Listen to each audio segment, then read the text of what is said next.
যদি sugar high থাকে, sugar level, তাহলেও কিন্তু যে কোনো ইনফেকশন বা অ্যালার্জি হলে চট করে যেতে চায় না, অনেক টাইম লাগে। একজন নর্মাল লোকের, নর্মাল পেশেন্টের ট্রিটমেন্ট করলে যতক্ষণে কোনো অ্যালার্জি বা ইনফেকশন কমে যায়, একজন হাই লেভেল সুগার পেশেন্টের কিন্তু কমতে অনেক বেশি টাইম লাগতে পারে।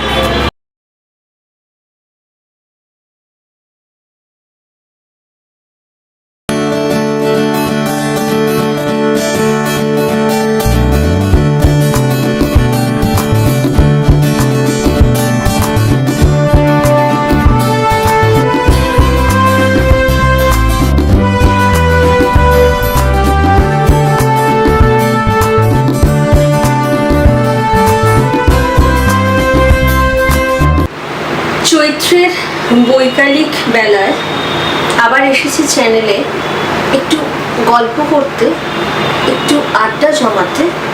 আজকে এনেছি এমন একজন ব্যক্তিত্বকে, এমন কিছু বিষয় নিয়ে আলোচনা করতে, যেটা আমাদের শারীরিক গঠনের জন্য খুব দরকার। কারণ স্রষ্টা আমাদের এমনভাবে তৈরি করেছে, অনেক অঙ্গ প্রত্যঙ্গ দিয়ে তৈরি করেছে, তার কিছু গুরুত্বপূর্ণ দিক আমাদের জানা দরকার।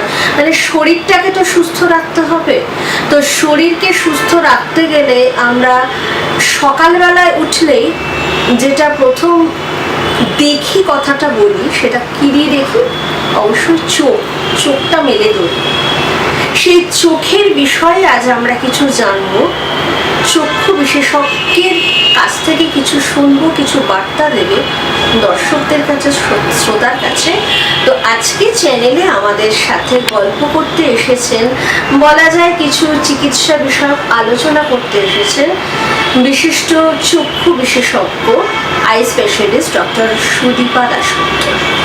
নমস্কার ম্যাডাম, আমাদের চ্যানেলে আপনাকে স্বাগত। কেমন আছেন বলুন? আমি খুবই ভালো আছি, আপনাকে সামনে পেয়ে বেশ ভালো লাগছে, একটা নতুন এক্সপিরিয়েন্স হতে চলেছে, তার জন্য ধন্যবাদ। তো আমরা আস্তে আস্তে বছরের শেষে চলে এসেছি, সেই চৈত্রের ছড়া পাতা দিয়ে। যদিও আমি জানি আপনি একদম বিজ্ঞানের ছাত্রী, সাহিত্যের সাথে বোধহয় আছে। হ্যাঁ, আমি অ্যাকচুয়ালি খুব গল্পের বই পড়তে ভালোবাসি অবসর সময়। তারপরে আমি ছোটবেলায় নাচ গানের সঙ্গে একটু যুক্ত ছিলাম, এখনো সুযোগ পেলে বা কোনো ঘরোয়া অনুষ্ঠানে আমি ডান্স পারফর্ম করে থাকি নিজেদের মধ্যে আর কি। তো সে একটু ধারণা আছে, যোগাযোগ আছে সাহিত্যের সাথে। আমার বক্তব্যই সাহিত্য নির্ভর করে আমি চলে এসেছি বিজ্ঞানের ছাত্রী এবং ডাক্তারের কাছে। দুটোর মেলবন্ধন হয়েই তো জীবন। দুটোর মেলবন্ধন নিয়ে জীবন। তো আপনাকে আমরা খুব জানি, আপনি চক্ষু বিশেষজ্ঞ, আই স্পেশালিস্ট। তো আপনার এই ডাক্তারি তো পড়েছেন, তো চক্ষু বিশেষজ্ঞ হওয়ার অনুপ্রেরণা কোত্থেকে এসছে? মানে এটাই আপনার সাবজেক্ট হলো কেন? আচ্ছা, হ্যাঁ, সেটার পেছনেও একটা গল্প আছে, মানে ছোটবেলার শখ আছে। সেটা হচ্ছে আমার ছোট থেকেই মেডিকেল লাইনটা খুব আমাকে আকর্ষণ করে। তো ছোট থেকেই একটা স্বপ্ন দেখতাম, আমি ডাক্তার হব, আমার একটা চেম্বার হবে। তো এরকম ভাবতে ভাবতে তারপরে হঠাৎ আমি যখন ক্লাস 9-এ পড়ি, তখন আমার চোখে সমস্যা দেখা দিল, দূরের জিনিস দেখতে অসুবিধা। তো ডাক্তার পরীক্ষা করার পর বললেন চশমা লাগবে। বাড়িতে অনেকেরই চশমা আছে, আমি খুব একটা তাতে অবাক হলাম না। তো তখন আমার মনে হলো যে আমার তো একটা চশমা হলো, তাহলে চোখটা নিয়ে পড়াশুনো করলেই ভবিষ্যতে কেমন হয়। তো তখন 9-এ পড়ি, একটু একটু চিন্তা ভাবনা তো বিকশিত হয়েছে। তো যাই হোক, তারপরে সায়েন্সেই নিয়েই পড়াশোনা শুরু করলাম। কিন্তু আমি যে চোখের যে লাইনটায়, যে ফিল্ডটায় আমি কাজ করি, সেটা কিন্তু অপথ্যালমোলজি নয়, সেটা হচ্ছে অপটোমেট্রি। যেটাতে মেইন দেখা হয় যে মানুষের যে চোখে চশমা, এই যে পাওয়ার, এই সংক্রান্ত বিজ্ঞানটাই হচ্ছে এর মধ্যে।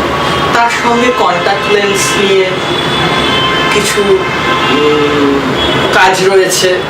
হ্যাঁ, তারপরে প্রি অপারেটিভ পোস্ট অপারেটিভ যে ডায়াগনোসিস এবং কেয়ারগুলো সেগুলো দেওয়া হয়। ডিজিজের কিছু কিছু হ্যান্ডেল করার এই ফিল্ডে আমাদের মধ্যে রয়েছে। তো এই সব নিয়ে পড়াশুনো ভাবছিলাম করব। তো যাই হোক, তারপরে আমি এরকমভাবে বিজ্ঞানের সঙ্গে পড়তে পড়তে আমি গ্র্যাজুয়েশন করলাম।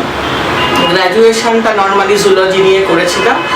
তারপরে আমি পরবর্তীকালে এই অপটোমেট্রিটাকে দেখলাম খোঁজ খবর করে যে কোথায় ভালো একটা জায়গা থেকে করা যায়। তো এই কলকাতা থেকেই আমি করেছি। আমাদের কলেজে 4.5 বছরের একটা অপটোমেট্রি কোর্স হতো, তারপরে কন্ট্যাক্ট লেন্সের একটা ডিপ্লোমা কোর্স হতো, সেগুলো সব আমি করলাম এবং পরবর্তীকালে আমি এটা নিয়ে মাস্টার্সও করেছি, তবে সেটা তামিলনাড়ু থেকে। আচ্ছা, তো আপনার পড়াশোনা কলকাতাতে? হ্যাঁ, আমার মেন পড়াশোনা তো কলকাতাতেই, কলেজ পর্যন্ত।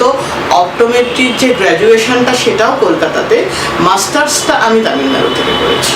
আচ্ছা, আপনার কেরিয়ার কতদিনে? 22 বছর। 22 বছর হয়ে গেছে প্র্যাকটিস করছেন? 22 বছর হয়ে গেছে আমি প্র্যাকটিস করছি এবং এই 22 বছরে প্রচুর অভিজ্ঞতা হয়েছে। এবং এরকম কোনো উল্লেখযোগ্য অভিজ্ঞতা একটু যদি আমাদের সাথে শেয়ার করেন, যেখানে আপনি আপনার বলতে পারেন একটা অ্যাচিভমেন্ট বা একটা কোনো ক্রিটিক্যাল কিছু পেয়েছেন চোখের ব্যাপারে, সেখান থেকে সেই রুগীকে আপনি রীতিমতন আপনিই পেরেছেন উদ্ধার করে একটা জীবন দিতে, কারণ চোখ তো আগে। নিশ্চয়ই নিশ্চয়ই সব অঙ্গের মধ্যে চোখটাই আমরা বেশি প্রাধান্য দিই। দেখতে না পেলে চোখ খুলে তাকানো, সেখান থেকে ফার্স্ট। হ্যাঁ, তো হ্যাঁ, আমার কেরিয়ারের প্রথম দিকেই বলতে পারেন একটা অভিজ্ঞতা আমার হয়েছিল। আমার একজন পেশেন্ট ছিলেন, তিনি তার বেশ হাই একটা মাইনাস পাওয়ার, ওই 5-6 মতো। তো উনি আমার কাছে আই টেস্ট করতে আসতেন, যেরকম বছরে একবার করে সবাই সাধারণত আসে। তো যাই হোক, আমি টেস্ট করে দিতাম। হঠাৎ একবার, তখনও ওনার 1 বছরের চেক আপের সময় আসেনি নেক্সট ইয়ারে, উনি হঠাৎ আমাকে ফোন করলেন যে ম্যাডাম, হঠাৎ করে একটা অসুবিধা হচ্ছে, আমি এরকম বেড়াতে গিয়েছিলাম, কিন্তু আমি ফিরে এসে দেখলাম আমি একটা চোখে দেখতে পাচ্ছি। সেটা আমি হঠাৎ করে বুঝেছি, কি করে হলো জানি দেখতেই পাচ্ছে না, দেখতেই পাচ্ছে না, পুরো ব্লাইন্ড একটা চোখ। তো আমি বললাম, দেখুন আমি তো এরকম শুনে বুঝতে পারছি না, আপনি আমার কাছে আসুন, আমি দেখে আপনাকে গাইড করে দেবো। আসলেন, সত্যিই দেখলাম কোনো রকম কোনো ভিশন নেই। তো তারপরে যা হয়, চোখের তো অনেকগুলো ভাগ রয়েছে, তার মধ্যে সবচেয়ে পেছনের যে পর্দাটা তাকে আমরা রেটিনা বলি, যেটার মধ্যে ইমেজটা তৈরি হয়, বাইরে থেকে আমরা যা দেখছি ইমেজটা তৈরি হয়, সেটা ব্রেনের মাধ্যমে ক্ল্যারিফাই হয়ে আমরা দেখতে পাই জিনিসটা। তো সেই পর্দাটি ছিঁড়ে গেছে, আমি দেখলাম। মানে কিভাবে? হঠাৎ? হ্যাঁ, কোনো জার্কিং পড়েছিল বা কোনো হাই মাইনাস পাওয়ার থাকলে অনেক সময় হয়, কোনো হেরিডিটারি ব্যাপার থাকতে পারে, জেনেটিক, মানে কারো ওনার বাড়িতে কারোর এই টেন্ডেন্সি আছে রেটিনার প্রবলেম, এটা হতে পারে, উনি হয়তো সেই হিস্ট্রিটা জানেন না। যাই হোক, এবারে যেহেতু রেটিনার চিকিৎসা করার জন্য আলাদা স্পেশালাইজেশন কোর্স হয়, যাদের রেটিনা স্পেশালিস্ট করে, তো তাদের কাছেই রেফার করতে হবে। তো আমি একটু গাইড করে দিলাম যে আপনি এরকম এরকম জায়গায় গিয়ে এরকম এরকম জিনিস করাতে হবে। তো আগেকার দিনে রেটিনার কিছু প্রবলেম হলে ঠিক করা যেত না বললেই হয়, কিন্তু বিজ্ঞানের উন্নতির সাথে সাথে, মেডিকেল সায়েন্সের উন্নতির সাথে সাথে এখন প্রচুর জিনিসের খুব ভালো করে চিকিৎসা করা হয়, সঠিক সময় ধরা পড়ল। তো ওনার সঠিক সময় ধরা পড়েছিল, উনি খুব সাবধানী ছিলেন, তা উনি চলে গেলেন এবং ওনার রেটিনার একটা অপারেশন হলো। অপারেশন হয়ে রেটিনার জুড়ে দেওয়া হলো। তো তারপরে ওনাকে যেভাবে যেভাবে রেস্ট নিতে বলা হয়েছিল, অনেক রকম সিস্টেম আছে, চিত হয়ে শোয়া যাবে না, পাশ ফেরা যাবে না, এরকম সমস্ত রেস্ট্রিকশন উনি মেনে রেস্ট নিয়ে তারপরে ওনার পুরো ভীষণ রিকভারি হয়েছিল। তো আমার যেহেতু প্র্যাকটিসিং লাইফের ওটা প্রথম দিকে, সেই জন্য আমার কাছে আমি মনে করি ওটা বিশাল অ্যাচিভমেন্ট যে আমি সঠিক ডায়াগনোসিস করে ওনাকে সঠিক টাইমে পাঠাতে পেরেছিলাম এবং উনি সুস্থ হয়েছিলেন। এবং তার জন্য সত্যি উনি আমার কাছে মানে খুবই পরে বলেছেন যে আপনার জন্য আমার চোখটা বেঁচে গেল। এর থেকে আর একজন চিকিৎসকের কাছে কি বড় পাওনা হতে পারে। চিকিৎসক তো মানে ওই আপনাদের একটা ওথ থাকে যে সমাজের সেবা জন্য, আর সেখানে আপনি চোখে দৃষ্টিদান করেছেন। তো এরকম ছোটখাটো ঘটনা অনেকই আছে, কিন্তু এটা আমার কাছে যেহেতু প্রথম দিকে খুব মনে রয়েছে ওই জন্য। আচ্ছা, এখন চোখের ব্যাপারে যেটা বলছি, বাচ্চাদের অনেক দিনই হচ্ছে ছোটবেলা থেকেই যে পাওয়ার চলে আসছে, চশমা চলে আসছে, আপনি এই বিষয়ে কি করবেন? মানে বাচ্চারা তো অনেক সময় চশমা পড়তেও চায় না, বা পড়াটা কি খুব যুক্তিসঙ্গত? কারণ অনেক ছোট বাচ্চারা, আমি 4-5 বছরের বাচ্চা আমি দিয়েছি 2.5 বছরের বাচ্চার চশমা। 2.5 বছরের বাচ্চার তো অল্টারনেটিভ কিছু আছে কিনা, চশমা ছাড়া কিছু করা যায় কিনা, বা কেন এত ছোট বয়স থেকে তাদের? না, প্রশ্নটা খুবই গুরুত্বপূর্ণ একটা প্রশ্ন করেছেন। ইদানিংকালে আমরা সত্যি এক্সপিরিয়েন্স করছি যে প্রচুর ছোট ছোট বাচ্চাদের চশমার পাওয়ার এসে যাচ্ছে। এখন নয়, এখনকার কারণটা হয়তো একটু আপনি অন্যভাবে বলবেন, আমি আসছি সে কথা। এটা অনেক দিন, মানে ইনফ্যাক্ট আমার চশমাই হয়েছে আমি তখন 5-6 পড়ি, 10 বছর বয়স। না, এর পেছনে বিভিন্ন রকম কারণ আছে। একটা তো আছে যে হেরিডিটারি, বাবা মার অনেক ছোটবেলা থেকে চশমা, সেইটার একটা চান্স থাকে বাচ্চাদের চশমা চলে আসে। তারপরে চোখের গঠনের উপরও নির্ভর করে। সাধারণত ছোটবেলায় যে চশমাটা আসে সেটা না, আমাদের আইবলের যে অ্যাক্সিয়াল লেন্থটা, চোখের যে মাপটা, ওটার কমা বাড়ার উপরে কিন্তু ডিপেন্ড করে মাইনাস পাওয়ার আসা, প্লাস পাওয়ার আসা। তো ওইটার গঠনগত কিছু ত্রুটি থাকলে তখন সেটা চশমা আসতে সেখানে লাগেই চশমা। এবার আপনি আরেকটা প্রশ্ন সঙ্গে করেছেন যে এর বিকল্প কিছু আছে। তো ওইটুকু 2.5 বছরের বাচ্চা চশমা পরবে, চশমা রাখবে, ঠিক, কিন্তু না, সত্যি না, চশমার কোনো বিকল্প নেই। মানে 2.5 বছরের 3 বছরের বাচ্চার ক্ষেত্রে তো নেই। একটু বড় বয়সে হলে কি হয়, আমরা কন্ট্যাক্ট লেন্স দিলাম, কিছু সময় চশমা পরলো, কিছু সময় সে কন্ট্যাক্ট লেন্স পরে মেকআপ দিল। কারণ দেখতে না পেলে তো সত্যিই অসুবিধা প্রত্যেকটা কাজ করতে। কিছু তো একটা তার লাগবে ঠিক মতো দেখার জন্য, হয় চশমা নয় কন্ট্যাক্ট লেন্স। আরও একটা জিনিস আছে এখন, ক্লাসিক ট্রিটমেন্ট, যেটা হচ্ছে পাওয়ার কমিয়ে দেওয়া যায়, কিন্তু সেগুলোর সবই একটা এজ গ্রুপ আছে। একদম 2.5-3 বছরের বাচ্চাকে আমি না করতে পারবো ল্যাসিক, না দিতে পারবো কন্ট্যাক্ট লেন্স। তাহলে তার যদি পাওয়ার তৈরি হয় এবং সেই পাওয়ার যদি এরকম হয় তার অসুবিধা সৃষ্টি করছে জীবনযাত্রায়, তখন তো তাকে চশমা দিতেই হবে। এবং তাকে বোঝানোর চেষ্টা করতে হবে তার বয়স অনুযায়ী। এরকম অনেক হয়েছে যে 2.5-3 বছরের বাচ্চার চশমা, তার প্রচন্ড মাথা ব্যথা, সে ওই মাথা ব্যথায় কাঁদছে। তারপরে যখন তার চশমা দেওয়া হলো, তার মাথা ব্যথাটা ম্যাজিকের মতো চলে গেল এবং সে অটোমেটিক্যালি নিজে থেকেই চশমাটা পড়ছে। এরকম কেসও আমি পেয়েছি আমার প্র্যাকটিসিং লাইফে। এবার কিছু ক্ষেত্রে আছে মাথা ব্যথা নেই, দেখতে একটু অসুবিধা হচ্ছে বা খুব কাছের থেকে গিয়ে দেখছেন, মা বাবা নিয়ে এলেন, দেখা গেল চশমা লাগবে, তখন তাকে বোঝাতে হয় যে চশমাটা কি জিনিস, খেলার ছলেই বোঝাতে হয়। এবং চশমা পরাবার কিছু সিস্টেম আছে, টেকনিক আছে। যেমন ধরুন, চশমা যে তার সাথে বারবার খুলে না ফেলে, তার সঙ্গে ব্যান্ড দেওয়া হয় চশমার সাথে, যেটা মাথার সঙ্গে আটকে থাকবে, সে চট করে খুলে ফেলতে পারবে না। অনেক সময় চেন টাইপের, আর একটু বড় হলে চেন দেওয়া হয় যে ঝুলে নিচে পড়বে, ভাঙবে না। বোঝাতে তাকে হয়, তার কারণ সেই বয়সে বা ঠিক ওই এজ গ্রুপে তো কোনো বিকল্প নেই। আমি ল্যাসিকটা করবো, সেটারও একটা এজ গ্রুপ আছে, আমি কন্ট্যাক্ট লেন্সটা দেবো, তারও একটা এজ গ্রুপ আছে। তাহলে তার আগে পর্যন্ত অ্যাটলিস্ট 12-13 বছর পর্যন্ত তাকে তো চশমাই করতে হবে। এই যে মাথার যন্ত্রণার কথাটা বলছেন, ছোটবেলায় একটা বাচ্চার মাথা যন্ত্রণা হচ্ছে, এটা কি চোখের থেকেই মাথা যন্ত্রণা হচ্ছে? মানে তার ক্ষেত্রে চোখের থেকেই হয়েছিল। অ্যাকচুয়ালি মাইনাস পাওয়ার কিছু ধরনের আছে যেগুলোতে মাথা ব্যথা, চোখ ব্যথা হয়। পাওয়ার তো বিভিন্ন ধরনের হয়, মানে মাইনাস পাওয়ার, স্ট্রেট মাইনাস পাওয়ার, যেটাকে আমরা স্ফেরিক্যাল পাওয়ার বলি ডাক্তারি ভাষায়, আর একটা হয় সিলিন্ড্রিক্যাল পাওয়ার, যেটাকে আমরা অ্যাস্টিগম্যাটিজম বলি। এই ধরনের সিলিন্ড্রিক্যাল পাওয়ার বা অ্যাস্টিগম্যাটিজম কারো থাকলে, সেটা যদি অল্প পরিমাণ থাকে, তাহলে কি হবে, তার চোখ সে দেখতে পাবে কিন্তু তার চোখটা স্ট্রেস নিয়ে নেবে ওই দেখার জন্য, তখন তার হেডেক হবে বা আই স্ট্রেন হবে।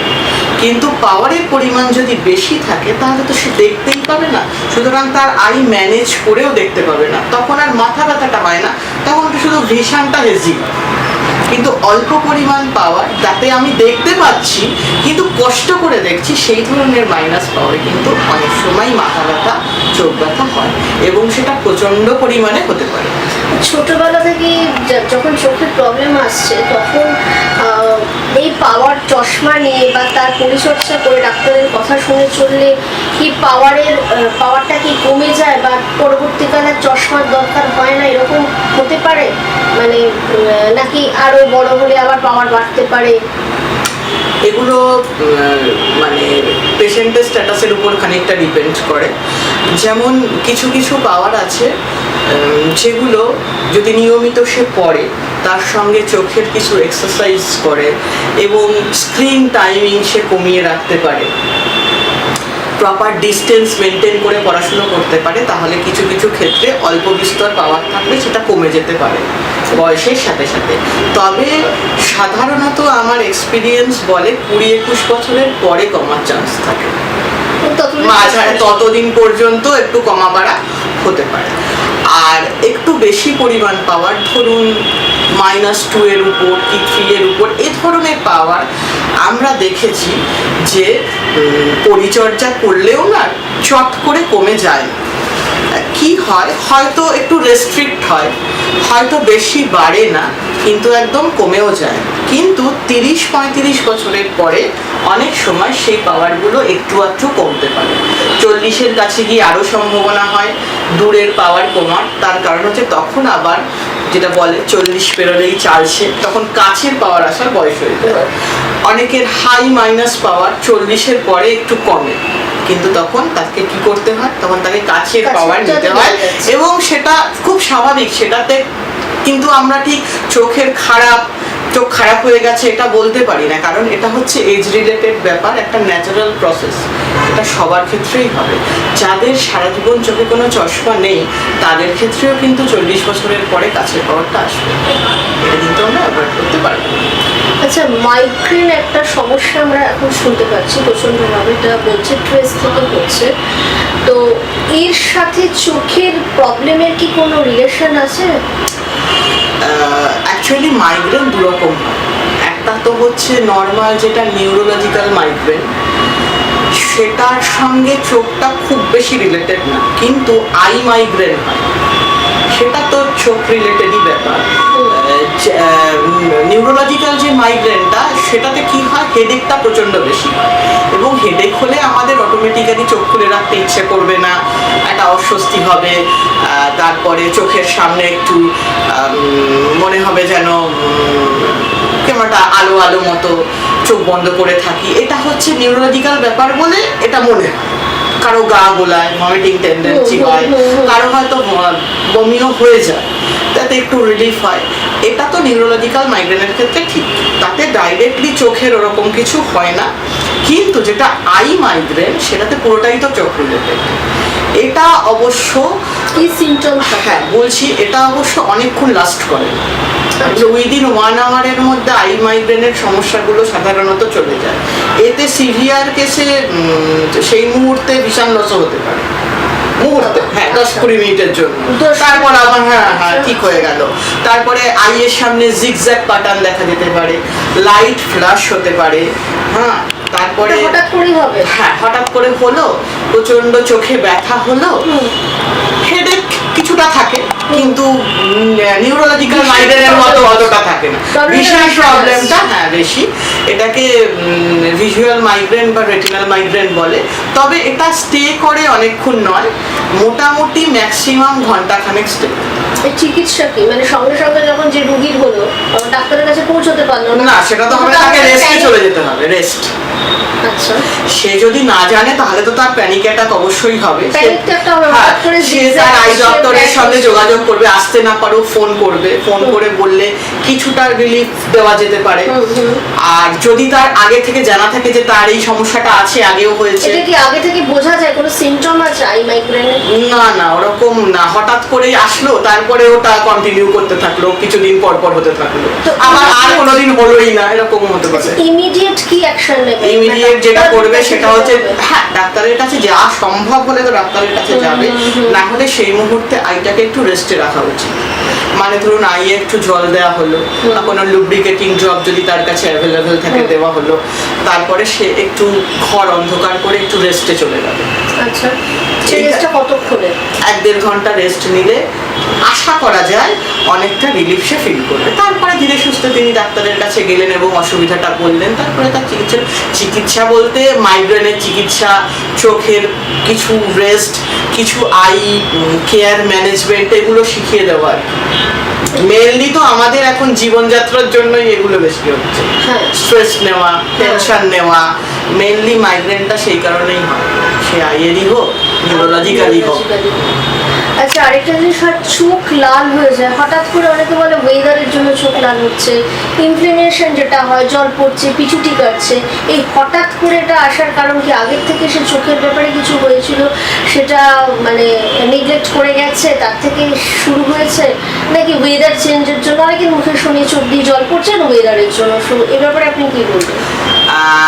না, সবাই যে নেগলেক্ট করেন তা না, অনেক সময় হঠাৎ করেই হয়। মানে আমাদের তো এখন চারিদিকে এতই পলিউশন যে ধুলোবালি চোখে আমাদের ঢুকছে, সে আমরা ঘরের ভেতর থাকলেও কিছু না কিছু ঢুকছে।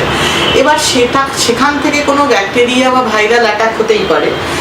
আগে কিছুই হয়তো ছিল না, আগে হয়তো নর্মালি চোখ ছিল, হঠাৎ কোনো ধুলোবালি থেকে একটা কিছু হয়ে গেল। এবারে প্রথম কি হয়, একটু লাল হচ্ছে, জল পড়ছে, কেউই আমরা তেমন কেয়ার করি না, কমে যাবে। কিন্তু সেই ব্যাকটেরিয়া বা ভাইরাসটা যদি একটু সিভিয়ার হয়, একটু বেশি হার্মফুল হয়, তাহলে সেইটা এমনি কমে যায় না, থেকে যায়। তার থেকে চোখ ইনফ্লেমড হয়ে গেল, আরো লাল হয়ে গেল, জল পড়তে শুরু করলো, অনেক সময় পিছুটি করে ঝুড়েও গেল।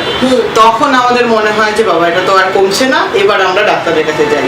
সেই ক্ষেত্রে বলতে পারেন তারা একটু দেরি করে ফেলে, কিন্তু নর্মালি এটা হঠাৎ করেই আসে। সেক্ষেত্রে ওই ট্রিটমেন্ট করতে হবে, I drop, I ointment, commonly ওগুলো দিয়েই কমে যায়। খুব সিভিয়ার হলে তখন কিছু সিস্টেমিক ওষুধ দিতে হয়, কিন্তু সেটা চোখের ক্ষেত্রে খুব কম। টপিক্যাল ড্রপ অয়েন্টমেন্ট দিয়ে একটুখানি চোখ পরিষ্কার রেখে একটু হাইজিন মেনটেন করে এগুলো ঠিক করা যায়। আরেকটা জিনিস, চোখের প্রবলেম বা চোখ খারাপ বা পাওয়ার হয়, এটা আমরা বরাবরই দেখে এসেছি। সেটা এখন যেটা বলা হচ্ছে অত্যধিক স্মার্টফোনের ইউজ, আরেকটা হচ্ছে টিভি দেখা। টিভি তো বহুদিন এসছে আমাদের সংসারে, দেশে, রাজ্যে, বিদেশে, সব জায়গায়। তো ওর আগে সিনেমা দেখা ছিল। আপনি কি মনে করেন আপনার ডাক্তারি জীবনের অভিজ্ঞতায় আগের থেকে চোখ খারাপের রেশিও বাড়ছে বা পাওয়ার নিয়ে সমস্যা নেই, চোখের সমস্যা বাড়ছে? কারণ এখন তো সারাক্ষণ আমাদের চোখ দুটো একটা নীল আলোর উপর চলতে ফিরতে সবসময়। তো আপনি রেশিওটা কিভাবে বলবেন যে আগে কম ছিল, অনেক চর্চা বেশি ছিল, লোকে খাওয়া দাওয়া ঠিক হতো, এখন কি সেই রেশিওতে চোখের প্রবলেম বাড়ছে? একটু বাড়ছে, কারণ স্মার্টফোন ইউজ যে হার্মফুল সেটা তো বাচ্চা থেকে বড় সবাই জানে। কিন্তু আমাদের জীবনযাত্রাটা এমন হয়ে গেছে, স্মার্টফোন ইউজ না করে উপায় নেই। আমাদের এখন বড় কথা আমরা এখন টিভিও ছেড়ে দিয়েছি, মানে খেলাধুলাটাও আমরা স্মার্টফোনে করে ফেলছি, গল্পের বই স্মার্টফোনে করে ফেলছি, টিভিতে বড় স্ক্রিনে না দেখে সেই জিনিসটা আমার সময় মতো আমি স্মার্টফোনে দেখে ফেলছি। টিভি 10টায় বন্ধ করে দাও, সেটা আমি 10টার সময় যদি শুয়েও পড়ি, আমি স্মার্টফোনটা চোখের সামনে নিচ্ছি। এটা তো একটা নিশ্চয়ই ক্ষতি করছে, এটা তো অবশ্যই একটা ক্ষতিকর বিষয়। আইটি সেক্টর কেন, এখন সর্বোচ্চ কম্পিউটার, বহুদিন একদম কম্পিউটারের থেকেও স্মার্টফোনটা বেশি ক্ষতিকর। তার কারণ হচ্ছে কম্পিউটারের স্ক্রিনটা একটু বড়, সেটা অপেক্ষাকৃত একটু দূরে থাকে, সেটাও ক্ষতিকর, কিন্তু সেটা অপেক্ষাকৃত একটু ডিস্টেন্সে থাকে বলে তাও যেটুকু কম ক্ষতি হয়। স্মার্টফোনটা তো একদম আমাদের চোখের সামনে। এবং অনেক সময় হয় যাদের চশমা আছে তারাও রেস্টের সময় চশমাটা খুলে রেখে স্মার্টফোন দেখছে, সেটা আরো ক্ষতিকর হচ্ছে তাদের জন্য। যে ক্ষেত্রে যারাই নাকি টিভি বা ল্যাপটপ দেখতে হলে চশমা ছাড়া পারবেন, কারণ ওটা একটু ডিস্টেন্সে থাকে, কিন্তু স্মার্টফোনের ক্ষেত্রে তারাই চশমা খুলে দেখছেন, রিল্যাক্স করছেন একটু স্মার্টফোনটা নিয়ে। এটা কিন্তু খুব হার্মফুল। ড্রাই আই হচ্ছে, চোখ শুকিয়ে যাচ্ছে এবং চোখের আমাদের ভেতরে একটা জলের পার্সেন্টেজ আছে সেটা কমছে, সেটাও কি এই আলো থেকে এই স্ক্রিনের জন্য, স্ক্রিনের থেকে যে ব্লু লাইটটা আসে সেটা খুব ক্ষতিকর। এবারে আমরা যতই স্মার্টফোনটাকে, অনেকেই বলেন যে আমি আমি লাইটটা কমিয়ে রাখি, আমি একটু ডিম করে রাখি, তাতেও কিন্তু ক্ষতিটা রয়ে যাচ্ছে ইউভি। এবার তাতে কি হচ্ছে, আমাদের চোখের উপর তো ক্ষতি হচ্ছেই, আর স্মার্টফোন বা কোনো স্ক্রিনের দিকে তাকালেই যেটা হয়, মেন যেটা হয় সেটা হচ্ছে আমাদের ব্লিঙ্কিংটা কমে যায়, চোখের পাতা ফেলার রেটটা আমাদের কমে যায়। আমাদের চোখের পাতা ফেলি যখন, তখনই আমাদের চোখের যে টিয়ার ফিল্মটা এটা তৈরি হয়, ওখানে একটা পাম্পিং সিস্টেম আছে, আমি ব্লিঙ্ক করছি, ওটা পাম্প হয়ে টিয়ার ফিল্ম তৈরি হচ্ছে, সেটা চোখকে গার্ড দিচ্ছি। যেই মুহূর্তে আমি স্ক্রিনের দিকে তাকাচ্ছি, আমি ব্লিঙ্ক করা কমিয়ে দিচ্ছি, মানে ওটা অটোমেটিক্যালি হয়ে যাচ্ছে। তাতে কি হচ্ছে, তাতে টিয়ার ফিল্ম তৈরি কমে যাচ্ছে, চোখটা ড্রাই হয়ে যাচ্ছে।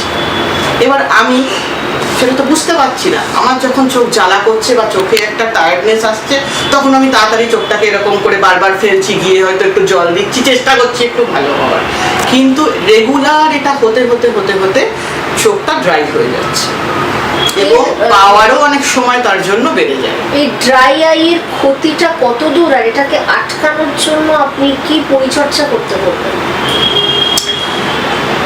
ড্রাই আইয়ের ক্ষতিটা তো অনেকটাই, মানে বেসিক জায়গায় যখন জিনিসটা ড্রাই হচ্ছে তখন আমরা কিছু বুঝতে পারছি না, জল দিলে ঠিক হয়ে যাচ্ছে, ওষুধ দিলে ঠিক হয়ে যাচ্ছে, কিন্তু এটা যদি চলতে থাকে বছরের পর বছর ধরে, তাহলে যে চোখের যে সাদা পোর্শনটা, ওটা রংটা অনেক সময় চেঞ্জ হয়ে যায়, একটু একটা ইয়েলোইশ ব্যাপার হয়ে যায় ড্রাই হতে হতে।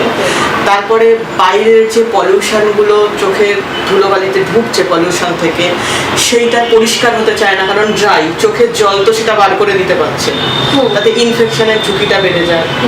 এবার যেই চোখটা ড্রাই হয়ে যাচ্ছে, আমি যখন ব্লিঙ্ক করছি তখন আমার এই স্ক্লেরাল পোর্শন, সাদা পোর্শনটার সঙ্গে চোখের পাতার একটা ঘর্ষণ হচ্ছে, সেই সময় অনেক সময় পাওয়ার বেড়ে যেতে পারে। তারপরে আরো যেগুলো অত্যন্ত অসুবিধাজনক ডেলি লাইফে, সেটা হচ্ছে চোখ কড়কড় করতে পারে, ফরেন বডি সেন্সেশন। অনেক সময় পেশেন্ট এসে বলে আমার চোখে মনে হচ্ছে কি যেন একটা ঢুকেছে, কিন্তু দেখা যায় আসলে হ্যাঁ কিছুই ঢোকেনি, ওটা হচ্ছে এই ড্রাই হয়ে গিয়ে এইটা। তারপরে হচ্ছে যে এই যে বারবার আমরা জল দিচ্ছি চোখ ঠিক রাখার জন্য, ড্রাই হয়ে যাচ্ছে যখন বুঝতে পেরে, তখন চোখের যে দরকারি জিনিসগুলো সেগুলো চোখ থেকে বেরিয়ে যাচ্ছে অতিরিক্ত পরিমাণ জল দিয়ে, মানে এরকম ছোট ছোট ছোট ছোট অনেক সমস্যা নিয়ে একটা বড় সমস্যা তৈরি হয়। এবং তারপরে ফাইনালি যেটা হয়, স্ক্রিনের সামনে আর চোখ খুলেই রাখতে পারছি না, এত কষ্ট হচ্ছে, সিভিয়ার স্টেজ। এর প্রিপারেশন আপনি কি কি, মানে চোখটাকে কিভাবে ডাক্তারের কাছে এসে, ওষুধ তো আছে, এবারে ড্রাইনেসের ম্যানেজমেন্টের ব্যাপারটা নিয়ে আলোচনা করা হচ্ছিল।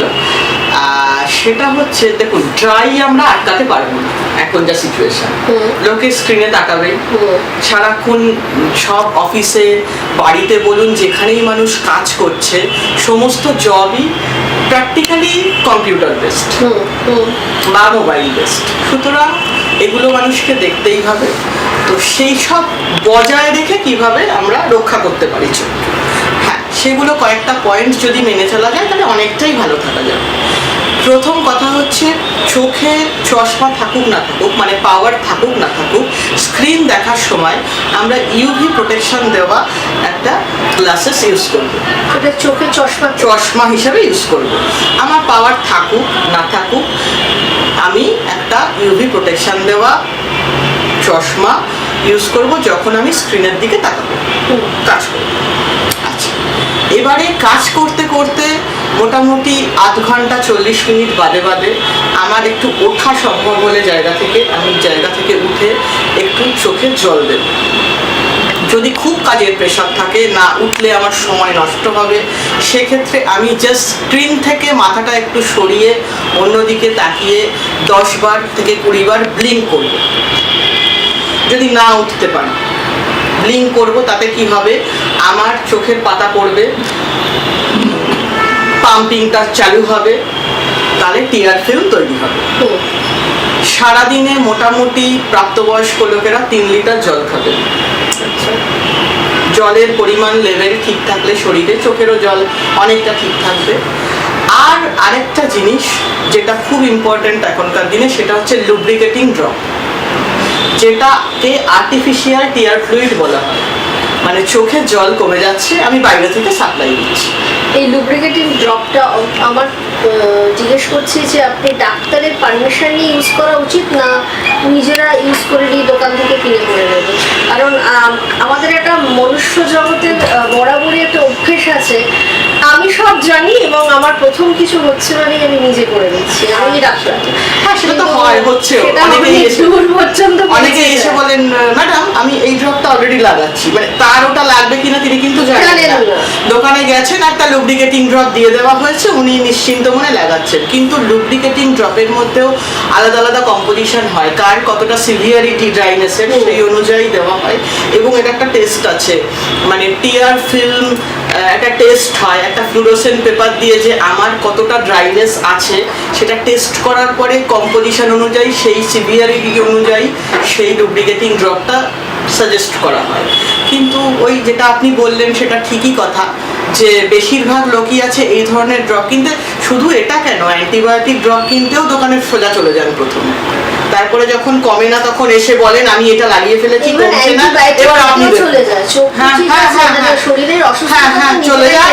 এবং তাতে অনেক সময় খুব অসুবিধায় পড়তে হয় আমাদের, তার কারণ এমন একটা কম্পোজিশন ওনারা আগে লাগিয়ে ফেললেন হয়তো যে দরকারিটা তখন কাজ করতে চায় না, উপযুক্ত না, এবং দরকারিটা তখন আর কাজ করতে চায় না। এটা তো এমনিতেও ছোটবেলা থেকে কন্টিনিউয়েশন আপনি চোখের কোনো পরিচর্যার কথা বলবেন যাতে চোখটাকে ঠিক রাখা যায়? কারণ চোখ তো আমাদের আলটিমেট।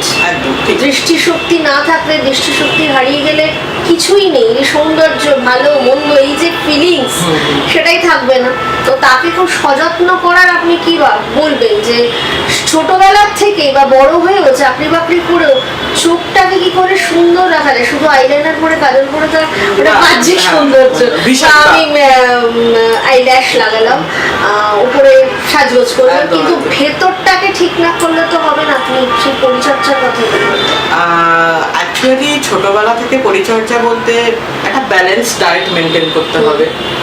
যে বাচ্চারা কি ছোট থেকে যে খাওয়া দাওয়াটা শিখছে সেটা তো তার বাড়ি থেকেই শেখানো হচ্ছে, তাকে বোঝাতে হবে সমস্ত খাবার দাবার বাড়িতে যা ব্যালেন্স ডায়েট রান্না হচ্ছে, বাঙালি বাড়িতে হয়েই থাকে সাধারণত, সেটা তাকে ঠিক মতো খেতে হবে। ওই যে আজকালকার দিনে শুনি বাচ্চাদের এটা খাবো না ওটা খাবো না, একটা বাজ বিচার তৈরি হয়, এই যে বার্গার পিৎজা, মানে ফাস্ট ফুডের প্রতি একটা বিশাল নেশা বলা যায়। খুব শুনেছি যে ভিটামিন এ, ভিটামিন এ, হ্যাঁ একদম একদম একদম, কুমড়ো বা যে কোনো ভিটামিন এবং অ্যান্টিঅক্সিডেন্ট।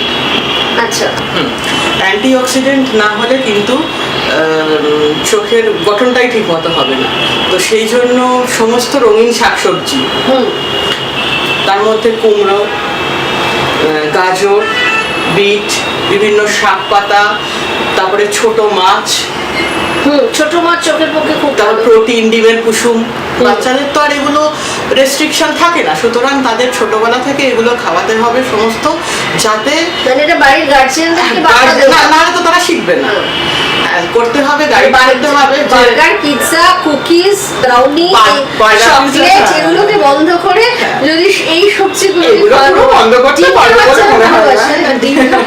ডিম, চিকেন এগুলো খুবই ভালোবাসে, মাছটা খেতে চায় না, কাটার ভয়। আর ছোট মাছ তো আরই না, কাঁটা তো খাবে, ছোট মাছ তো খেতে চায় না। তো এগুলো খাওয়ার অভ্যেস করাতে হবে, যেটা একদম তার অভ্যেসে, মানে সে জানবে এটা তাকে খেতেই হবে, তারপরে সে যা খায়। এইটা করলে তো একটা আই গ্রোথটা ঠিক হবে।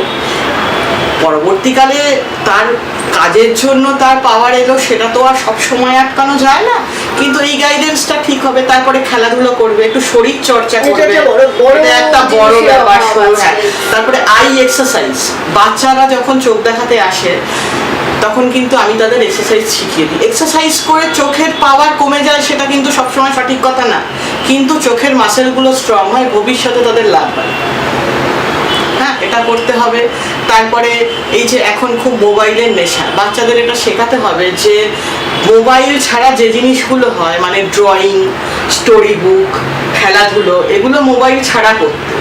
শুধুমাত্র মোবাইলে যে স্পেশালাইজেশন হয় সেইটুকু মোবাইল, এখন তো পড়াশোনা মোবাইলে হয়। মোবাইল খেলে, মোবাইলে খেলছে। হ্যাঁ, মানে খেলাটা ক্রিকেট, আসলে মাঠঘাটও তো নেই, এটাও একটা ব্যাপার, কিন্তু তাও ইনডোর গেমস খেলতে সমারোহ কমে গেছে, যেটা চোখের জন্য আমার দরকারও, কিন্তু প্রচন্ড দরকার। আমি তো কিছু কিছু এক্সারসাইজ আছে যাতে সবুজ দেখতে হবে এরকম শেখাই, কিন্তু তারা বলে কোথায় পাবো, ফ্ল্যাটে থাকি, বাইরে তো সবুজ নেই। চোখের তো আমরা অনেক পরিচর্যা সম্পর্কে জানলাম, চোখের কি কি সমস্যা হতে পারে, কিভাবে প্রিভেনশন নেওয়া ছোটবেলা থেকে। আরেকটা জিনিসও আমি দেখেছি যে অ্যালার্জি থেকে চোখের কোনো প্রবলেম হয়েছে, কিন্তু কোথাও গিয়ে জানা গেছে ব্যাপারটা অ্যালার্জি হচ্ছে, মানে এরকম কোনো ঘটনা আপনার সামনে কখনো এসেছে? অ্যালার্জির ব্যাপারটা হচ্ছে, অ্যালার্জিটা এমন একটা জিনিস, এটা না ব্লাড স্ট্রিমের মধ্যেই থাকে আমাদের। যাদের অ্যালার্জির প্রবলেম আছে তাদের কিন্তু শুধু চোখে বা কারো শুধু গায়ে বা কারো শুধু স্কিনে অ্যালার্জি এরকমভাবে হয় না, কিন্তু ব্যাপারটা হচ্ছে আমাদের যে ব্লাড ফ্লোটা হয় সারা শরীরে, ওর মধ্যে অ্যালার্জির পার্টিকেল থাকে। এবার সেটা কারোর হেরিডিটারি হতে পারে বা কারোর কোনো কারণে চলে এলো কোনোভাবে, হ্যাঁ, সেটা হয়তো সবসময় কারণটা এক্সপ্লেন করা যায় না, কিন্তু হয়। এবার অনেকেই ভাবেন যে আমার চোখ খুব চুলকাচ্ছে, তাহলে বোধহয় চোখে অ্যালার্জি, বা আমার স্কিন খুব চুলকাচ্ছে, আমার কিছু খাওয়া থেকে অ্যালার্জি হয়েছে, বা আমার ঘরের ধুলোবালি ঝাড়লাম, আমার প্রচন্ড হাঁচি কাশি হচ্ছে, আমার ডাস্ট অ্যালার্জি আছে। কারোর আবার সানলাইট থেকে, সানে বেরোলে তার হাঁচি কাশি হতে শুরু করে। বিভিন্ন রকম অ্যালার্জি ক্যাটাগরি হয়, কিন্তু বেসিক ব্যাপারটা হচ্ছে আমার ব্লাড ফ্লো এর মধ্যে কোনো একটা অ্যালার্জি পার্টিকেল ঘুরে বেড়াচ্ছে। এবার সেটা থেকে বিভিন্ন রকম ভাবে অ্যালার্জি হচ্ছে। চোখ প্রচন্ড চুলকাচ্ছে, চোখে কোনো ড্রপ দেওয়া হলো, চোখে রেস্ট নিতে বলা হলো, বললাম স্ক্রিনে কাজ কম করবেন, কিন্তু দেখা গেল অ্যালার্জি সাময়িকভাবে গেল, তারপরে আবার নতুন করে শুরু করলো। এর কারণটা, এর পেছনে আসল কারণটা হচ্ছে ওনার শরীরের মধ্যে অ্যালার্জির জিনিসটা যেহেতু রয়ে যাচ্ছে, সেই জন্য যেই আমরা ওষুধ বন্ধ করে দিচ্ছি, তখন আবার বিভিন্ন পারিপার্শ্বিক পরিস্থিতিতে ওটা আবার বেড়ে যাচ্ছে। মানে অ্যালার্জির উৎসটা কিন্তু ভেতরে রয়ে যাচ্ছে। এবার আমরা অনেক সময় এরকম ট্রিটমেন্ট করতে করতে যখন দেখি যে বারবার হচ্ছে, তখন আমরা বলি পেশেন্টকে যে ব্লাড টেস্টের কথা। সেটার মধ্যে মেনলি চোখ সংক্রান্ত কারণে যে ব্লাড টেস্টগুলো হয়, একটা তো অ্যালার্জি সম্পূর্ণ টেস্ট করতে বলি যে কি কারণে বারবার চোখে হচ্ছে। এবারে আরেকটা বলি সুগার টেস্ট করতে। তার কারণ হচ্ছে কারোর যদি সুগার হাই থাকে, সুগার লেভেল, তাহলেও কিন্তু যে কোনো ইনফেকশন বা অ্যালার্জি হলে চট করে যেতে চায় না, অনেক টাইম লাগে। একজন নর্মাল লোকের, নর্মাল পেশেন্টের ট্রিটমেন্ট করলে যতক্ষণে কোনো অ্যালার্জি বা ইনফেকশন কমে যায়, একজন হাই লেভেল সুগার পেশেন্টের কিন্তু কমতে অনেক বেশি টাইম লাগতে পারে। ডায়াবেটিস যেমন দেখুন কেটে গেলে তার দেরি করে শুকায়, এটা সবাই জানে। এরকম ইনফেকশনের ক্ষেত্রেও কিন্তু আমরা দেখেছি যে কারো কারো ক্ষেত্রে কমতে বেশি টাইম লেগে যায়। সুগার খুব হাই হলে বা ডায়াবেটিস পেশেন্টের চোখের ক্ষেত্রে প্রচুর সমস্যা হয়, এবং খুব কিছু সমস্যা হয় যেগুলো রিভার্স করা যায় না পুনরায়। মানে যেটা হয়ে গেছে ড্যামেজ, পার্মানেন্ট ড্যামেজ। অনেকেই আছে সুগার মাপানি না সারা জীবন, জানেনই না সুগার না নর্মাল, হয়তো মাপিয়ে দেখা গেল তার 400 সুগার, চোখের কন্ডিশন দেখে বুঝলাম। সুগারের মেন সমস্যা হয় হচ্ছে চোখে তো কোনো জিনিস তাড়াতাড়ি কমতে চায় না, বললাম একটা। আরেকটা যেটা হয় তাড়াতাড়ি ছানি পড়ে যায়, ক্যাটারাক্ট। সুগার বেশি থাকলে ছানি তাড়াতাড়ি পড়ে যায়। আচ্ছা, নাহলে ছানি ইউজুয়ালি আফটার 50 করে। আফটার 50 হেরিডিটারি কারণ থাকলে আলাদা, বা আঘাতজনিত কোনো কারণ থাকলে আলাদা কথা, না হলে আফটার 50 চান্সেস বেড়ে যায় ছানি। এবং 60-র পরে এখনকার দিনে দেখছি পরেই। এবার অপারেশন হয়তো কিছুদিন ওয়েট করে করা যায়, একটা একটা ছানি position। ধরা পড়লে ঠিক কতদিনের মধ্যে অপারেশন করলে এটা ভয়ের management কারণ বাড়ি। হয় না? এমন ঘটনা শুনেছি ছানি পেকে গেছে, হ্যাঁ। মানে 2 দিন সময় দিয়েছে ডাক্তার, 2 দিনের মধ্যে অপারেশন করতে হবে। এটা হচ্ছে যারা নিয়মিত চোখ পরীক্ষা করান না তাদের ক্ষেত্রে হয় সাধারণত এটা। যারা প্রত্যেক বছর বা প্রত্যেক 6 মাসে একবার করে আই টেস্ট করেন, মানে আমাদের মধ্যে একটা মিসকনসেপশন আছে যে চোখে কোনো রকম অসুবিধা না হলে চোখ পরীক্ষা চোখ করাবো না, দরকার নেই। বাচ্চাদের চোখ পরীক্ষা এমনি এমনি করানোর দরকার নেই, এগুলো সবই ভুল। অ্যাকচুয়ালি প্রত্যেকটা মানুষের বছরে একবার, নর্মাল মানুষের প্রত্যেক বছরে একবার করে আই, অ্যাকচুয়ালি এই ধারণাগুলোই তো ভুল যে আমরা হোক অসুবিধা হোক, চোখের প্রবলেম ছাড়া কেউ হ্যাঁ, অসুবিধা হোক তাহলে ঠিকই তো আছে। বছরে একবার, ঠিকই, হ্যাঁ, বছরে একবার নর্মাল লোকেদের, কিন্তু যাদের সুগার রয়েছে বা হাই বিপি রয়েছে তাদের অনেকেরই 6 মাসে একবার এবং অনেকে দেখানো হ্যাঁ উচিত। কারো 3 মাসে একবার, যাদের হাই সুগার প্রচন্ড ফ্লাকচুয়েট করে। আচ্ছা, যারা হার্টের পেশেন্ট, এবং অল্প বয়সে তো এখন হার্টের সমস্যা বাড়ছে, স্ট্রেসের থেকে হচ্ছে, অনেক রকমের হচ্ছে সেটা, বা কিডনির সমস্যা হচ্ছে, এইসব পেশেন্টদেরও কি চোখ সম্পর্কে একটা সতর্কতা রাখা উচিত? সেটার সাথে কি এটা কোনোভাবে কিডনির অসুবিধাটা যদি সুগার রিলেটেড হয় তাহলে রাখা উচিত, হার্টের সমস্যাটা যদি বিপি রিলেটেড হয় তাহলে রাখা উচিত। প্রত্যেকটা মানুষেরই, একজন নর্মাল মানুষেরই তো বছরে একবার চোখ টেস্ট করা উচিত। সেখানে তাদের যদি শারীরিক কোনো প্রবলেম থাকে যার জন্য তারা বিভিন্ন রকম মেডিসিন নেন, যেগুলো সাইড এফেক্টে অসুবিধা হতে পারে চোখে, তাদের প্রত্যেকের চোখ দেখানো উচিত ইয়ারলি একবার, কারো 6 মাসে একবার, আরও বেশি যাদের সুগারের প্রবলেম তাদের 3 মাসেও একবার দেখালে ভালো হয়, যাদের সুগার খুব ফ্লাকচুয়েট। আচ্ছা, তার কারণ সুগারে সবচেয়ে বেশি চোখের ক্ষতি হয়, ছানি তো তাড়াতাড়ি পরেই, রেটিনার প্রচুর ক্ষতি হয়, রেটিনায় হোল তৈরি হতে পারে, রেটিনা ড্যামেজ হয়ে গিয়ে ব্লাড ক্লট হয়ে ভিশন চলে যেতে পারে, ডিজেনারেশন হতে পারে, ডায়াবেটিক রেটিনোপ্যাথি একটা নাম আছে অসুখের, সেটার সঙ্গে তো ডায়াবেটিস রিলেটেড বোঝাই যাচ্ছে নামটা শুনে। ওই সুগার যাদের দীর্ঘদিনের থাকে এবং আনকন্ট্রোলড সুগার থাকে তাদের কিন্তু রেটিনায় এই ড্যামেজটা হয়, আচ্ছা, এবং সেটা রিভার্স করা যায় না। চোখের পাতা পড়ে যায় অনেক সময়, এটা কেন? চোখের পাতা প্রচন্ড ড্রাইনেসে হতে পারে, কারো চোখে খুব অ্যালার্জিক একটা কন্ডিশন হয়, ব্লেফারাইটিস বলে, চোখের পাতাতেই অ্যালার্জি হয়, আচ্ছা, সেটা থেকে চোখের পাতা পড়ে যেতে পারে। এটা একটা স্কিন ডিজিজ, এটা অ্যাকচুয়ালি আসে হচ্ছে হেয়ারের ড্যান্ড্রফ থেকে। আচ্ছা, সেটা চোখে চলে আসলে ব্লেফারাইটিস হয় এবং তাতে পাতা পড়ে হেয়ারের যায়, ড্যান্ড্রফ থেকে চোখে এফেক্ট, চোখে ড্যান্ড্রফ হয়ে গিয়ে মনে চোখের হয় পাতা। মানুষের এতটা অ্যাওয়ারনেস নেই, ড্যান্ড্রফ হয়েছে চুল নিয়ে বেশি ব্যস্ত থাকছে। হ্যাঁ, চুল নিয়ে থাকছে, আমাদের কাছে এরকম পেশেন্টও আছে যাদের প্রচন্ড বারবার অ্যালার্জি হচ্ছে, তাদের হয়তো অন্য অ্যালার্জির কোনো হিস্ট্রি নেই, তখন তাদের জিজ্ঞেস করা হয় মাথায় খুশকি আছে?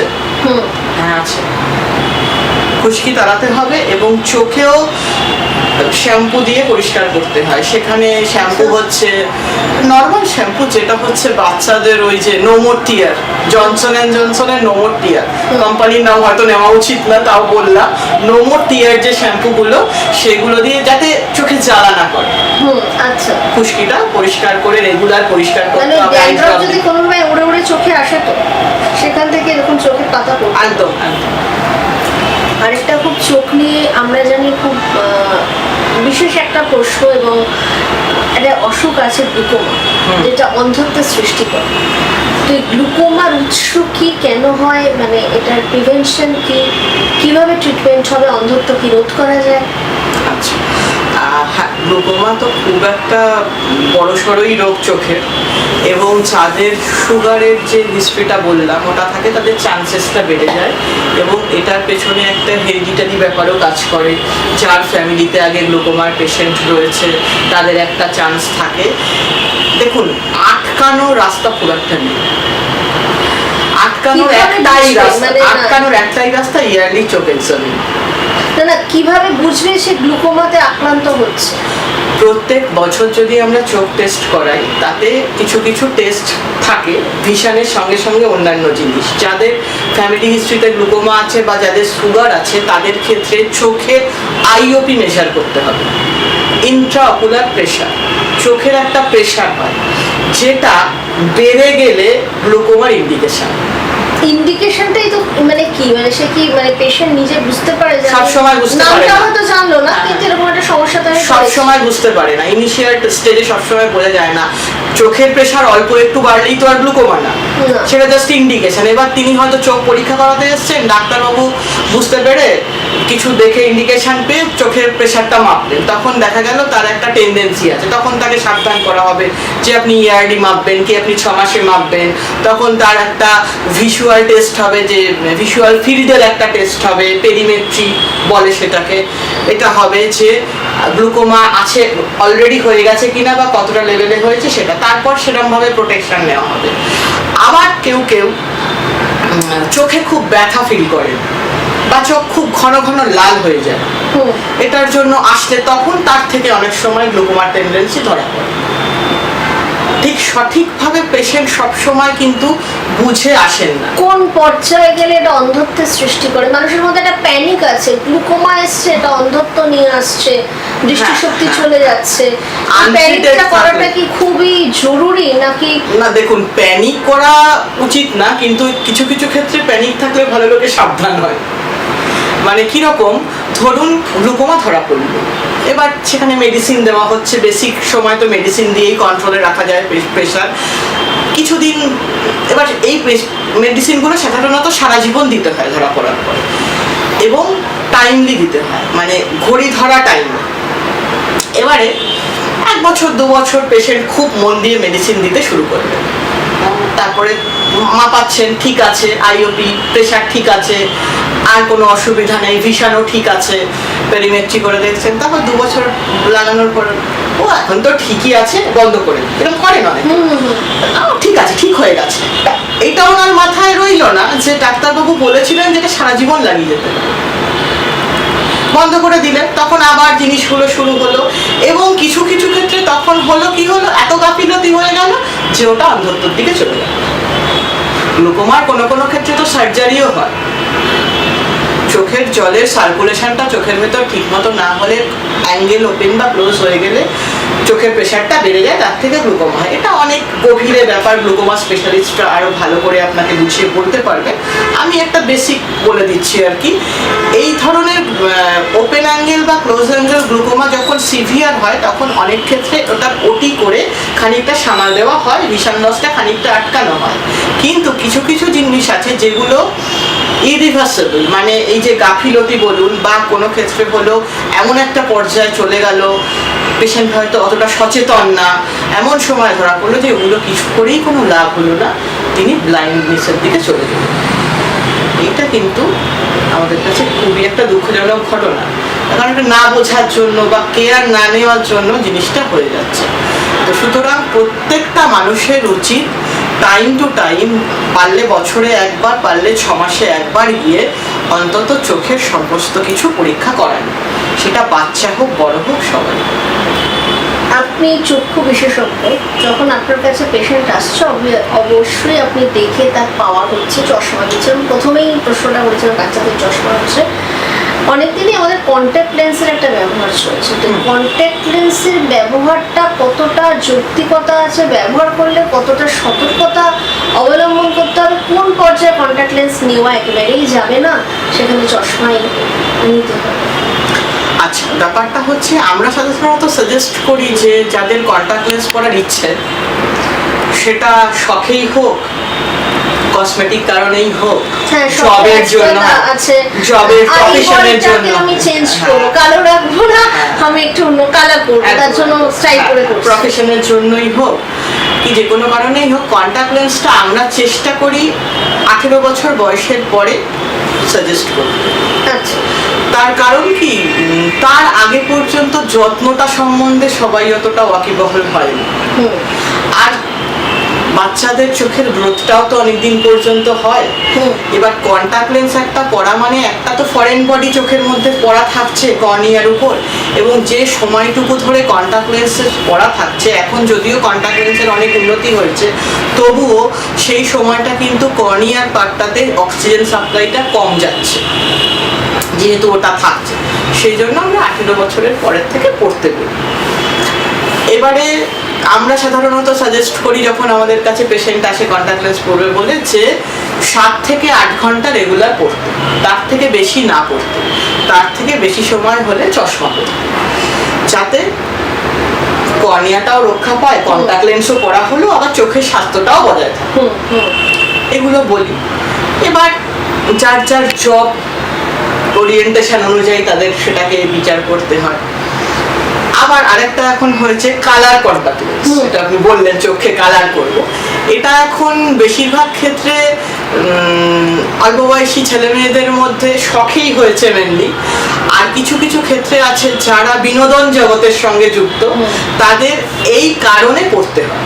হ্যাঁ, দরকারে কিছু করলে তাদের দরকারে, কারো শখে, কেউ হয়তো পার্টিতে যাবে, একটা চরিত্রের জন্য তাদের অনেক সময় হয় তাদের কোনো পাওয়ার নেই, পাওয়ার ছাড়া পড়ছে। হ্যাঁ, আবার অনেকে ম্যারেজ সেরিমনির জন্য এখন পড়ে, সেটাও কালার। এগুলো তো দরকারে যাচ্ছে। কিছু লোক থাকছে আমার দরকার নেই, সারাদিন এই কন্ট্যাক্ট লেন্স পরে ঘুরছে, তার পাওয়ারও নেই। স্টাইল এটা স্টাইল, কিন্তু এটা কতটা ক্ষতিকর। ক্ষতিকর তো এদের। এগুলো সবসময় হচ্ছে প্রস এন্ড কনস জেনেই পড়তে হবে। এটা এমন একটা জিনিস, চোখ সংক্রান্ত ব্যাপার তো। ক্ষতিকর যেটা প্রথমেই বললাম, যে কন্ট্যাক্ট লেন্স যতক্ষণ আমার কর্নিয়ার মধ্যে বসে আছে ততক্ষণ কিন্তু অক্সিজেন সাপ্লাইটা সঠিক হচ্ছে না, এবং ততক্ষণ আমি চোখে জল দিতে পারছি না, কারণ কন্ট্যাক্ট লেন্স পরে আছি, কোনো ড্রপ দিতে পারছি না। আমার যদি টাইমে ড্রপ দেওয়ার ব্যাপার থাকে কারো, তাহলে সেক্ষেত্রে কন্ট্যাক্ট লেন্স পরলে সেটা অসম্ভব। তো এই সমস্ত জিনিসগুলো একটা ম্যাটার করছে। তারপরে হচ্ছে আমাদের এখানে যা পলিউশন, আমরা সবসময় বলি কন্ট্যাক্ট লেন্স পরলে যখন রাস্তাঘাটে ঘোরাঘুরি করা হবে তখন একটা প্রোটেক্টিভ চশমা বা সানগ্লাস পরে বেশিরভাগ পেশেন্ট সেটা শোনেন না, কারণ কন্ট্যাক্ট লেন্সই যদি পরবো তাহলে চশমা পরবো কেন? সেই চশমাটা তো পাওয়ার, আমি তো বাদ দেওয়ার জন্যই কন্ট্যাক্ট লেন্সটা পরছি না, সেটা তো সূর্যকে প্রোটেকশন করা হচ্ছে, কিন্তু ওইটাই পরবো না। ব্যাপারটা হচ্ছে রেটিনাকে গার্ড করছে কন্ট্যাক্ট লেন্স, পাশের তো সাদা দিকটা কর্নিয়াকে গার্ড করছে কন্ট্যাক্ট লেন্স, কিন্তু পাশের সাদাটা ফাঁকা থাকছে, তার গাইডের জন্য তো সেটাও তো দরকার, চোখের একটা অংশ। তাতে কি হচ্ছে, ধুলোবালি ঢুকছে। অনেক সময় ধুলোবালি ঢোকা অবস্থায় চোখ ঘষে দিচ্ছে খেয়াল না করে, তাতে কি হচ্ছে, কর্নিয়াল আলসার হয়ে যাচ্ছে কন্ট্যাক্ট লেন্স ছিল বলে। মানে একটা ফরেন বডি রয়েছে, তার মধ্যে চোখটা ঘষে দিচ্ছে কর্নিয়াল আলসার। এবার যেই আলসার হলো তখন আর কন্ট্যাক্ট লেন্স তো পরা যাচ্ছে না, সেটা তো মানে হিতে বিপরীত হয়ে গেল ব্যাপারটা। মানে এটা আমরা বিশাল বড় একটা তথ্য পেলাম, যে কন্ট্যাক্ট লেন্স পরা আছে সেই অবস্থায় ঘষে দিলে হার্মফুল চলে যাচ্ছে। হ্যাঁ, এবং সময়ের অতিরিক্ত টাইম যদি কন্ট্যাক্ট লেন্স পরি তাহলেও আলসার হতে পারে, এবং সেই ধরনের কন্ট্যাক্ট লেন্স সংক্রান্ত আলসার হলে সেটা কিন্তু সারাতে বেশ বেগ পেতে পারে। কর্নিয়ার যদি সেরকম পজিশনে আলসার যায়, পিউপিল পজিশনে যেখান দিয়ে আমরা ভিশনটা পাই, সেটা যদি বাড়াবাড়ি মাত্রায় হয়ে যায় তাহলে ভিশন লসও হতে পারে। আচ্ছা, তো সুতরাং কন্ট্যাক্ট লেন্স পরার ক্ষেত্রে এই জিনিসগুলো মাথায় রাখতে হবে। আমি কিন্তু ভয় দেখালাম না, আমি সাবধান করলাম।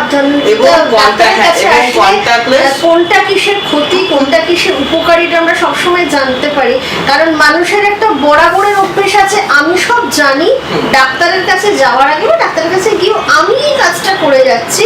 কিন্তু যে যার বিশেষজ্ঞ, আজকে আপনি আই স্পেশালিস্ট, কালকে কেউ কার্ডিওলজিস্ট, কালকে কেউ অর্থোপেডিক বা নিউরোলজিস্ট, প্রত্যেকের সাজেশন নিয়ে সেইভাবে প্রত্যেকটা মানুষের এগোনো উচিত। এবং এই কন্ট্যাক্ট লেন্সটা পরার ক্ষেত্রে কিন্তু একটা ট্রেনিং দরকার। আচ্ছা, হ্যাঁ, কারণ সফট কন্ট্যাক্ট লেন্স খুব নরম হয়।